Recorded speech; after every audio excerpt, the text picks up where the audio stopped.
여호와께서 주위의 모든 원수를 무찌르사 왕으로 궁에 평안히 살게 하신 때에 왕이 선지자 나단에게 이르되 볼지어다 나는 백향목 궁에 살거늘 하나님의 궤는 휘장 가운데 있도다. 나단이 왕께 아뢰되 여호와께서 왕과 함께 계시니 마음에 있는 모든 것을 행하소서 하니라.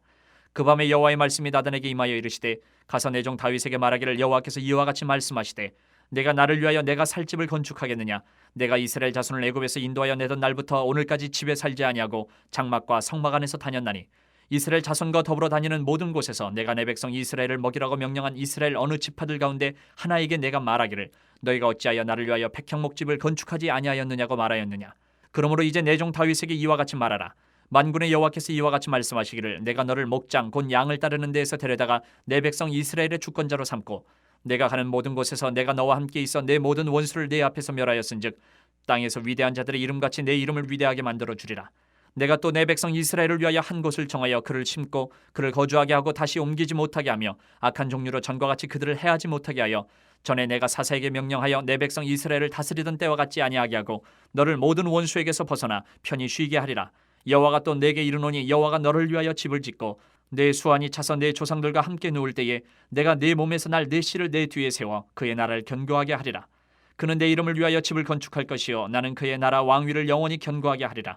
나는 그에게 아버지가 되고 그는 내게 아들이 되리니 그가 만일 죄를 범하면 내가 사람의 매와 인생의 채찍으로 징계하려니와 내가 네 앞에서 물러나게 한 사울에게서 내 은총을 빼앗은 것처럼 그에게서 빼앗지는 아니하리라. 내 집과 내 나라가 내 앞에서 영원히 보존되고 내 왕위가 영원히 견고하리라 하셨다 하라. 나단이 이 모든 말씀들과 이 모든 계시대로 다윗에게 말하니라. 오늘 이 본문 말씀은 모든 성경이 다 중요하지만 상당히 영적으로 예언과도 같은 말씀이에요. 메시아의 예언과 같은 말씀이에요. 우리가 잘 알듯이 이 말씀을 읽을 때는 생각하고 읽어야 될 것이 다윗의 후손에서 메시아를 보내주신다는 그 예언의 말씀을 기억하면서 영적인 의미를 우리가 발견해야 됩니다. 왜냐하면 지금 이 말씀은 그냥 다윗은 성전을 짓고 싶어 하고 이제 자기 왕국만 있으니까 하나님은 성막에 있으니까 하나님의 성전을 짓고 싶어 하고 그런데 하나님께서는 선지자들을 통해서 말리시고 네 후손을 통해서 성전을 짓게 하겠다. 그리고 축복하시고 이제 거기까지만 우리가 이 말씀인데 거기에서 나오는 우리가 메시아 예언을 다윗을 통한 예수님의 언약을 우리가 발견해야 됩니다. 인간의 약속은 이게 지켜질까 안 지켜질까 사실 인간 간의 약속은 보증하기가 어렵습니다.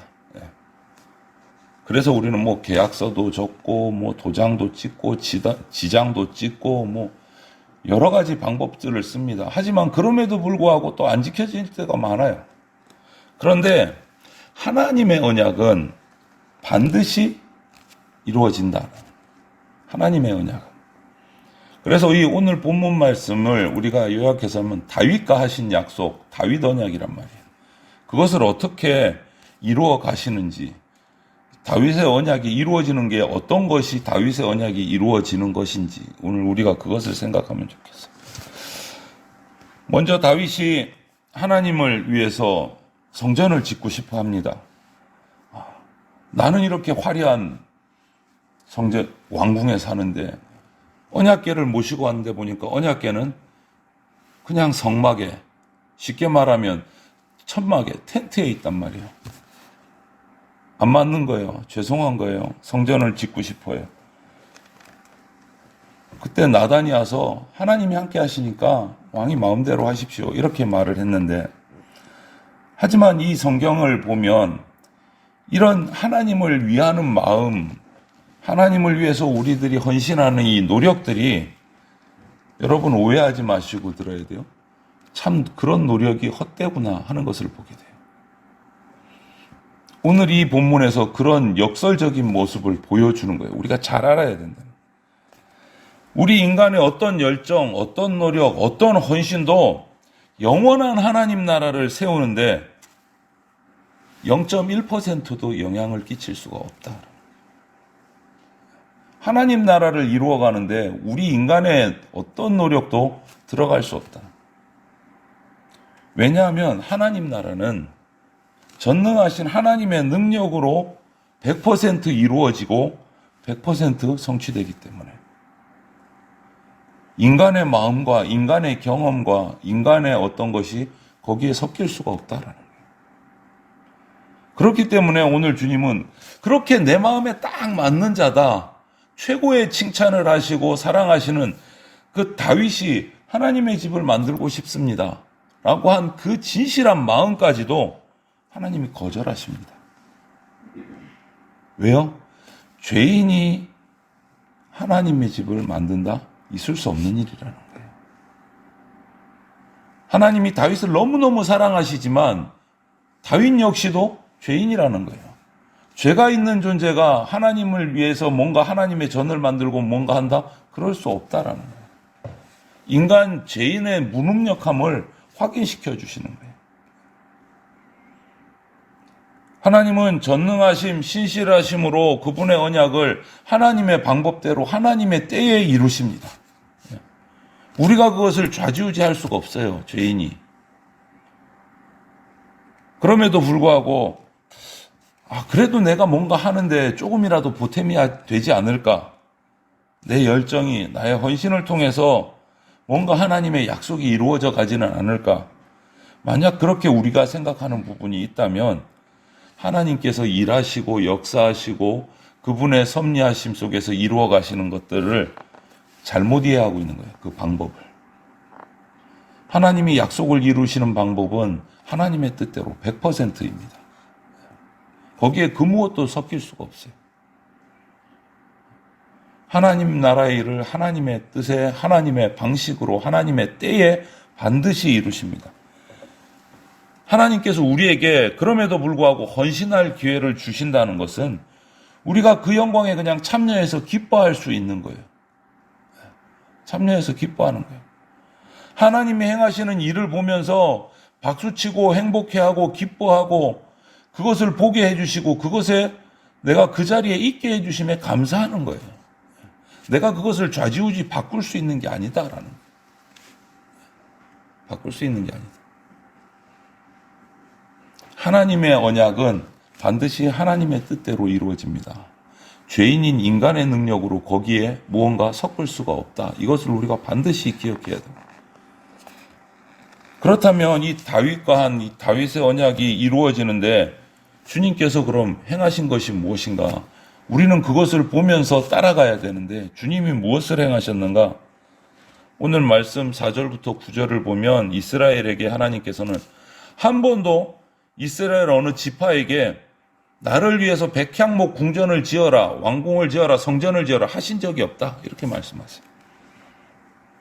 명령한 적이 없다. 나를 위해서 뭔가 백향목으로 의리의리한 성전을 지어라 말한 적 없다. 하지만 그럼에도 불구하고 하나님께서는 다윗과 함께 하시면서 대적을 물리쳐 주시고 이스라엘의 주권자로 삼으셨다. 이것이 다윗 언약이에요. 다윗이 무언가 해서 다윗이 뭔가 하나님과 약속을 해서 계약서 적어서 이렇게 된 것이 언약이 아니다라는 거예요. 하나님이 주신 거예요. 세상의 언약과는 달라요. 세상의 약속과 계약은 쌍방입니다. 그렇죠? 이쪽 저쪽이 합의해서 약속을 하고 뭐 계약서도 찍고 도장도 찍어요. 하나님이 주신 언약은 그런 게 아니에요. 하나님이 우리를 일방적으로 택하시고 사랑하셔서 우리에게 주신 것이에요. 우리는 그것을 보고 감사하면서 기대하는 거예요. 왜? 그것이 가장 좋은 것이라는 믿음을 가지는 거예요. 하나님, 그거보다는 이렇게 하는 것이 좋겠는데요, 조건은? 아니요. 완전하신 하나님이 만드신 계약이 가장 확실한 것이기 때문에 우리는 거기에 손대지 않는 거예요. 손댈 수가 없는 거예요. 이처럼 다윗과의 언약을 성취하시는 데는 오늘 이 영적인 의미를 보면 다윗의 오늘 말씀 가운데 영원하겠다. 그 가문이 영원히 왕위를 주겠다.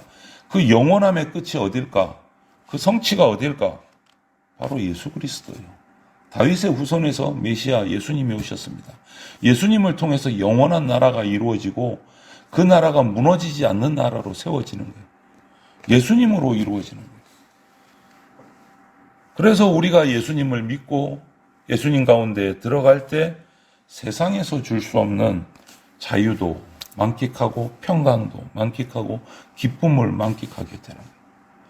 이 다윗의 언약은 결국 예수님께로 연결이 되는 거예요. 연결. 그 안에서, 예수님 안에서 우리는 예수님의 십자가 희생 덕분에 비참하게 죄의 종로를 타던 우리가 거기서 해방돼서 하나님 나라로 들어갈 수 있는 겁니다. 그리고 하나님의 자녀가 되는 권세를 우리에게 주시는 겁니다. 누구를 통해서요? 다윗의 후손이신 예수 그리스도를 통해서. 오늘 말씀의 중요한 핵심은 이겁니다. 다윗이 하나님의 성전을 짓고 싶어 했어요. 그런데 하나님은 뭐라고 말합니까? 아니다라고 말해요. 오늘 말씀 중에 5절을 보면 네가 나를 위하여 내가 살 집을 건축하겠느냐 이렇게 말씀하셨고 11절에 가면 이렇게 말해요. 여호와가 너를 위하여 집을 짓고. 완전히 바뀌었어요. 주어가 바뀐 거예요. 네가 나를 위하여 하는 게 아니고 하나님이 너를 위하여 하신다는 거예요. 사람이 아니라 전능하신 하나님 아버지께서 일하신다는 거예요. 여러분, 이것을 우리가 잊으면 안 돼요. 다윗은 정말 신실한 마음으로, 안타까운 마음으로 정말 죄송해서 그렇게 말했지만 하나님은 그것조차도 거부하셨어요. 혹시라도 우리들 가운데 내가 하나님을 위하여 일한다라는 이 생각에 빠져서 오히려 하나님과 무관한 일에 열심 내고 있지 않은가? 이거 우리 생각해 봐야 돼요. 그런 것이 복음서에 나오잖아요. 누가복음 10장에 보면 예수님이 마르다에게 이런 말씀을 하셨습니다. 오신 예수님을 위해서 정신없이 음식을 준비하는 마르다를 향해서 이렇게 말합니다. 마르다야, 내가 많은 일로 염려하고 근심하나 몇 가지만 하든지 혹은 한 가지만이라도 족하니라. 마리아는 이 좋은 편을 택하였으니 빼앗기지 아니하리라. 이게 무슨 말입니까? 하나님을 위하여 한다는 그 명분에 스스로 속지 말라는 거예요. 스스로 속지 말라는 거예요. 마르다는 예수님을 대접하기 위해서 열심히 음식을 만들고 마리아는 그런 것들 다 포기하고 예수님 앞에서 예수님의 말씀을 열심히 듣고 있는 상황에서 마르다가 짜증을 냅니다. 마리아도 나하고 같이 일하게 하십시오. 그때 하신 말씀이에요. 여러분, 하나님을 위한다는 그 생각에 빠져서 정작 하나님과 무관한 데 있지 않는가 생각해 봐야 돼요. 정말 그러기 쉽습니다. 착각하기 쉽습니다. 내 스스로 나는 지금 하나님을 위해서 열심히 살아가고 있는 거야. 거기에 속으시면 안 돼요. 마르다도 그랬을 거 아니에요. 난 지금 예수님을 대접하기 위해서 열심히 일하는 거야. 맞습니다. 겉으로 보기에는. 그런데 예수님은 그렇게 안 보셨어요.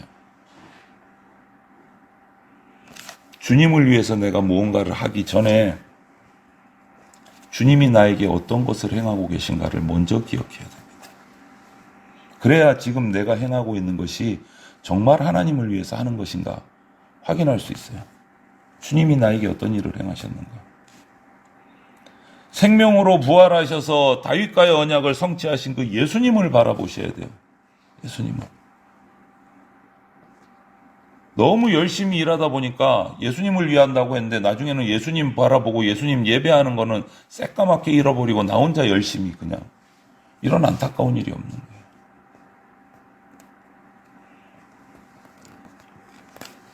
이렇게 말씀하신 하나님께서 다윗, 이스라엘 일을 위해서 약속을 또 해주십니다. 그러면 모든 대적을 이제도 물리칠 것이고 이스라엘이 이제 더 이상 여기저기 옮겨 다니지 않고 한 곳에서 정착을 해서 평안을 누리면서 살 수 있게 하겠다. 약속을 하세요.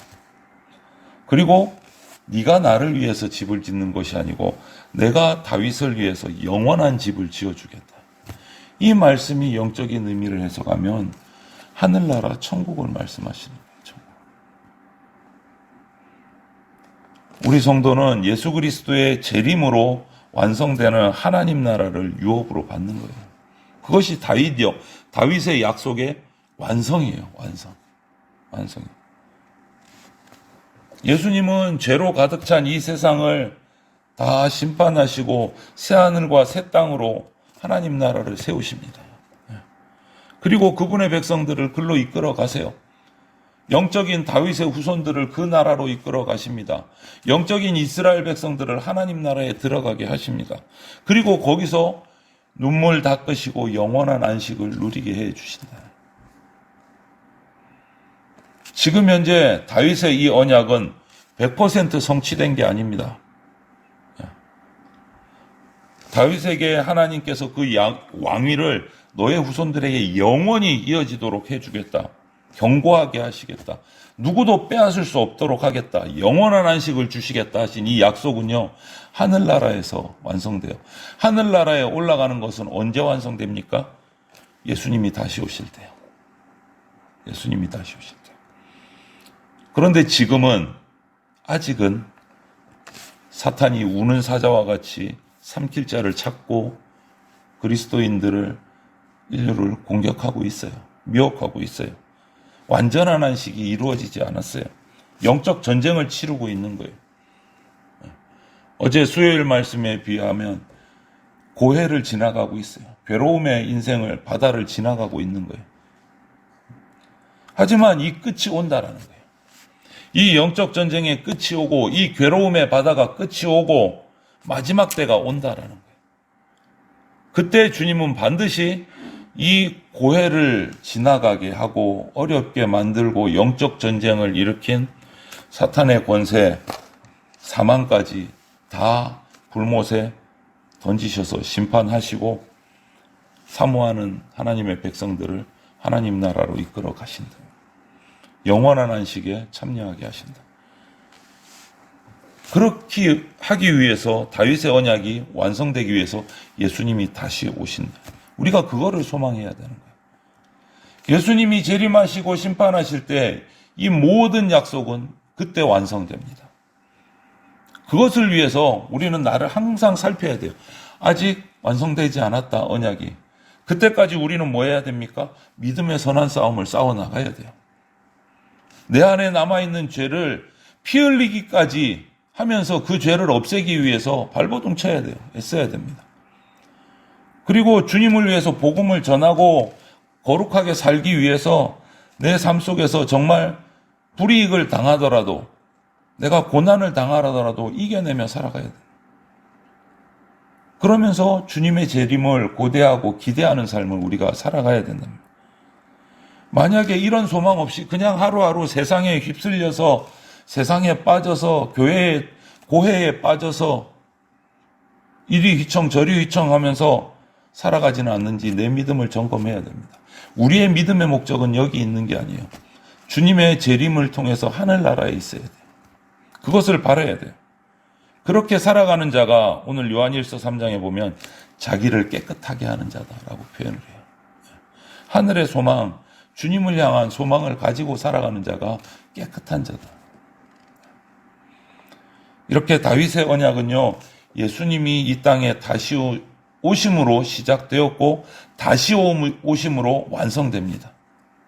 이것을 기억하고 그런 주님을 믿고 그 언약을 붙들고 이 언약은 반드시 이루어진다라는 것을 확신하면서 주님의 재림을 사모하면서 주님의 백성답게 살아가는 그러한 주님의 백성이 되시기를 주님의 이름으로 축원을 드립니다.